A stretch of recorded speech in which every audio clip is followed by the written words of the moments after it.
Сигурно си спомняте, че започнахме новия сезон на топ класациите с древни технологии, които науката обаче все още не може да разгадае. В края на това видео ще ви излезе една картичка, на която да кликнете и да го изгледате, ако случайно сте го изпуснали. Обратната връзка от вас за този епизод беше наистина страхотна и затова аз продължих да ровя. Вече съм готов с нещо дори по-интересно. Представям ви топ 10 тайни на историята, за които дори не сте предполагали. Ако съдържанието, което правя, ви харесва, абонирайте се за канала. Напълно безплатно е, пък ще получавате по 2-3 видеа на седмица. А ако натиснете камбанката, тя ще ви известява за всяко едно от тях. Промокодовете за пестене на пари от сайтовете, както винаги, са изписани тук и тук. А ако случайно ви се чете за най-големите мистерии и тайни на България, света или пък на Вселената, може да вземете някои от книгите ми. Линкчета към тях оставям долу в описанието. Благодаря ви.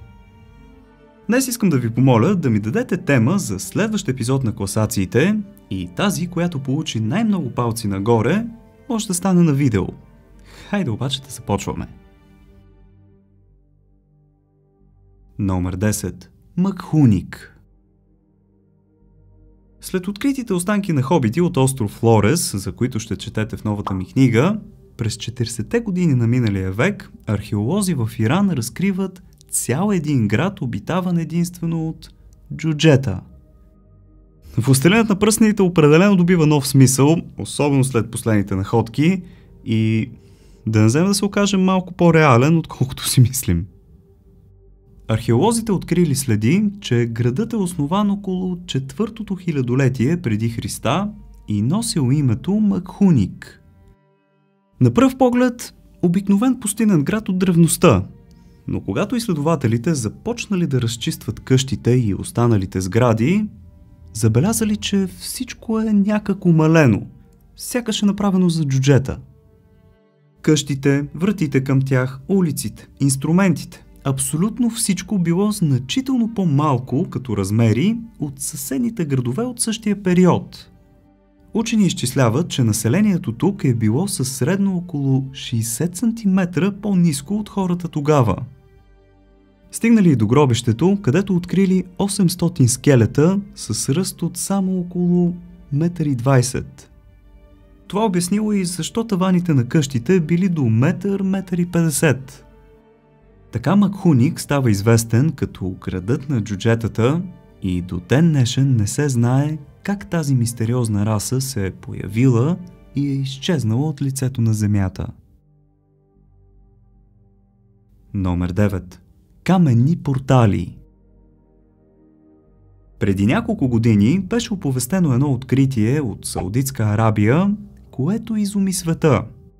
От сателит били наблюдавани около 400 кръгли или правоъгълни съоръжения, които варирали от 15 до 500 метра в диаметър с абсолютно неясна цел. Местните отдавна знаели за тях и ги наричали творения на много древни хора. Изследователите ги кръщават портали заради приликата на външен вид и ги датират на поне 3-4 хиляди години. Изградени са от каменни купчини и са направени специално за да бъдат наблюдавани от високо. Според малко по-смели теории, тези геоглифи са сложна навигационна система за кацащи космически кораби в местността, наподобяващи линиите Назка. Погледнато от научна гледна точка, за съвременниците ни ролята на тези портали е абсолютно неизвестна, но със сигурност са били важни за древните хора. Номер 8. Драконовите къщи. Знаехте ли, че на остров Евбея, точно над Атина в Гърция, има едни постройки, които до ден днешен объркват археолозите? Те се наричат драконови къщи, или както е на гръцки, драгоспита, но нямат нищо общо с дракони. Драко в митологията им се превежда повече като гигант. Наистина ли тези къщи са били строени от гиганти, в които те да живеят? Със сигурност една от най-големите загадки е как точно са направени. Огромни каменни блокове са повдигани, за да оформят сводове на врати и покриви, А самият факт, че има 23 подобни структури на 1400 метра надморска височина, допълва загадката. Тънките и предимно плоски камъни са разминавани по такъв начин, че не се налага използването на спойващ материал. Не само изграждането им е загадка, но и тяхната цел. Според едни, те са светилища на Зевс и Хера, а според други, просто складове за провизии. Докато обаче не разберем кой е построил тези драконови къщи, как го е направил и защо са само на Евбея, няма как да знаем за какво са служили. Номер 7. Черепите на Аненербе. Говорили сме за Аненербе и преди. Мощната хитлеристка организация, която е създадена специално за окултни и езотерични изследвания. Те усилено са изследвали корените на нашата раса и то на различни континенти и макар всичко да е строго секретно, постоянно са изкачали някои интересни открития. Така се появяват два странни черепа, открити в куфар, които веднага стават обект на много дискусии. Можем да се съгласим, че на външен вид изглеждат доста застрашително, но дали наистина са принадлежали на някакви извънземни същества? В момента се съхраняват от Владимир Меликов, който е ръководител на музея в Беловодие, но той не ги предоставя за изследване. Много хора обаче са на мнение, че това са просто черепи на кавказски козли. Самата липса на интерес от институциите подсказва, че случаят може да е именно такъв и ръководителя да ги пази с цел реклама. Номер 6. Хората Чачапоя. Един древен народ в Южна Америка всявал същински страх и ужас у всички цивилизации в района и от това време и особено много притеснявал уж могъщата империя на инките. Става въпрос за племе, наричащо себе си Чачапоя или облачните войни. Вярвало се, че техният вожд е дете на слънцето и притежавал божествени сили. Чачапоя били с по-светла кожа от останалите племена и имали някои ритуали, които направо плашили до смърт. На вашите екрани в момента виждате каменни статуи с човешки облик. Всъщност това изобщо не са статуи, а саркофази, в които има мумифицирани тела. Облачните войни смятали, че душата и тялото са едно цяло и те продължавали да живеят, но в света на мъртвите. Затова ги погребвали по стените на хълмове, колкото може по-високо. Така те всявали страхопочитание от цяла Мезоамерика. Отново неусетно стигнахме средата. Ако всичко от тук във видеото ви харесва, дайте по един палец нагоре в подкрепа. И хайде да продължаваме, че следват някои наистина доста интересни неща. Номер 5. Тровантите. Възможно ли е един камък да расте, да се движи и да се размножава? Няма как, нали? Оказва се, че при нашите съседи в Румъния съществува подобен феномен. Това са така наречените трованти, разумните камъни, които до днес крият своите тайни. Издотините, които виждате на вашите екрани, са новосформирани камъни, които с времето растат и се отделят точно както деленето на клетката. Изследовател с името Ришар Демон твърди, че те дори и дишат, макар и ултрабавно. Само едно вдишване отнемало около 2 седмици. Той дори споделя, че е наблюдавал и движение при един камък, което било около 2 мм за месец. Едно от предположенията е, че това са силициеви форми на живот, които едва ли не имат разум. Друга теория гласи, че това са просто пясъчници и растежа се дължи на минерални соли. Трети пък смятат тровантите за неорганична форма на живот. Тайната на тези растящи и множащи се камъни все още не е разкрита, но румънците са изградили парк, който може да посетите и да се докоснете до тяхната магия. Номер 4. Божествената следа.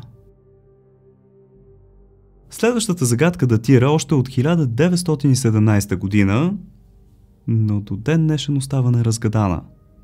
На вашите екрани е снимка от така наречената божествена стъпка, която се намира в Южна Африка и много ясно можем да видим, че става въпрос за човешко стъпало от ляв крак. Всичко точно, просто поредният праисторически отпечатък, нали така? Да, ама не. Въпросната стъпка е с дължина от 128 см и широчина от цели 60 см. Отпечатъкът е датиран на 200 милиона години и сякаш наистина древен гигант е стъпил в мека глина, която е останала в тази форма. Оказва се, че той е познат на местното население от години и дори е почитан като божествена следа. Дали това не може да се счита като поредното доказателство, че в дълбокото минало на Земята тя е била населена с гиганти, които дори се споменават в Библията? Науката обаче остава скептична, но пък е доказано, че отпечатъкът е автентичен, а не изкуствено направен. Тогава къде е истината? Дано някой ден да разберем. Номер 3. Изгубеният лабиринт. Колко голяма според вас трябва да е една сграда, ако тя притежава 1500 надземни и още толкова подземни помещения, а коридорите помежду им с дължина от 6 км? Доста голяма трябва да е, нали? Това, скъпи приятели, е така известният египетски лабиринт, за който предполагам, че не сте чували много, защото остава някак си потиснат. По сложност се равнява на пирамидите и се счита за една от най-големите находки в историята.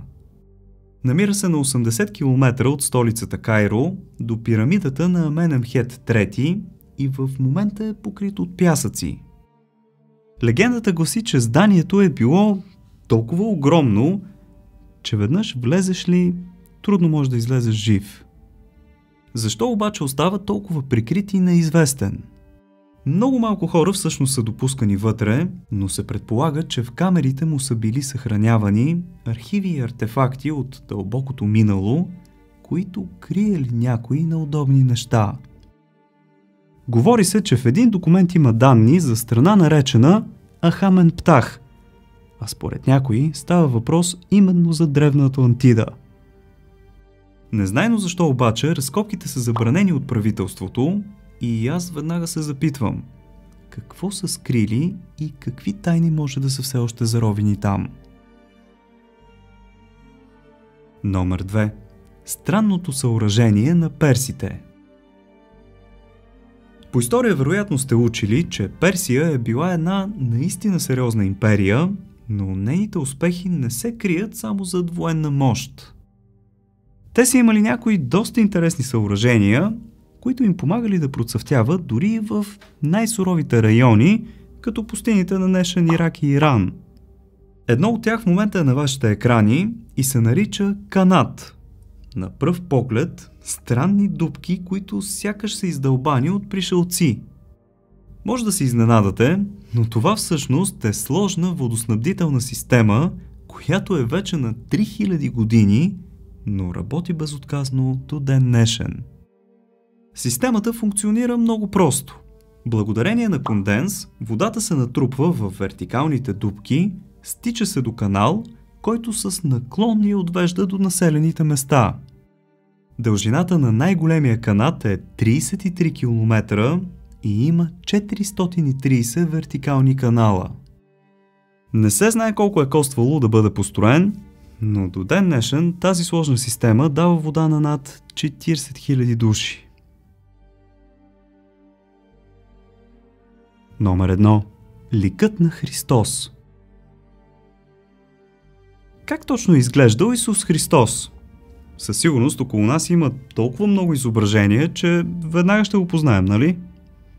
Истината обаче е, че никой не знае какъв е бил реалният му лик. Поне до сега. През 2008 година в Йордания бяха открити малки оловни плочи с големината колкото на паспорт, чиято автентичност бе доказана чак 8 години по-късно.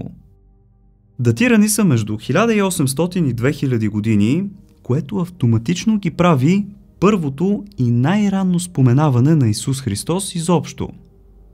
Друг факт обаче предизвиква внимание. В тях можем да видим и първото изображение на Спасителя. Да, ковано е, не е рисувано, но очевидно е бил с дълга коса и брада. Едно друго нещо в тези плочи обаче скарва църквата и учените. В тях е описан живота на Христос, но се споменава, че Той е почитал двуполов Бог – и мъж, и жена. Освен, че е автентичен като артефакт, текстовете в него съвпадат с тези на Библията и дори се споменават Яков, Петър и Йоан. Наистина тези оловни плочи са си една доста загадъчна находка, която все още обърква хората. Пишете ми, ако искате, долу като един коментар, кое от всичко чуто в днешната класация ви се стори най-така странно и ще бързате да разкажете за него. Аз имам да чета, че ми е интересно. Хаштаг бонус – камъкът Кочно. Една от най-интересните загадки си остава камъкът Кочно, открит през 1887 година в Шотландия и заровен обратно, за да бъде предпазен. Той представлява каменна плоча с размери 8 на 18 метра, върху която са издълбани 90 сложни гравюри, повечето във формата на спирали, които са датирани на най-малко 5000 години. Първоначално е сметнато, че е просто някаква форма на древно изкуство, но в последствие са открити някои доста интересни съвпадения. Някои изследователи предполагат, че това е древна карта на небето. Други пък са на мнение, че е карта на населените места. Най-интересното е, че много подобен тип рисунки се наблюдават във всички краища на света. Мексико, Индия, че дори и Гърция. Те датират от един и същи период, но народите са нямали никакъв допир едни с други. Дали не са били посетени едновременно от някои и каква е голямата тайна на камъкът Кочно? Все още посланието му остава неразгадано. Ако видеото ви е харесало, палец нагоре. Ако ли не, давайте надолу. Но ако искате да ударите едно рамо, споделете го с приятели в социалните мрежи. Така наистина, само с един клик ми помагате много, за което ви благодаря. Абонирайте се за канала, супер лесно е от тук горе. И притиснете така силно камбанката, за да ви известява, когато кача нещо ново. Ако пък случайно имате още свободно време, което искате да прекарате, научавайки интересни неща, цъкнете на някой от ето тези двата епизода тук. Ето този е за древните технологии от началото. Сигурен съм, че ще ви хареса. Благодаря ви, че за пореден път бяхте с мен. Чао! И до нови срещи!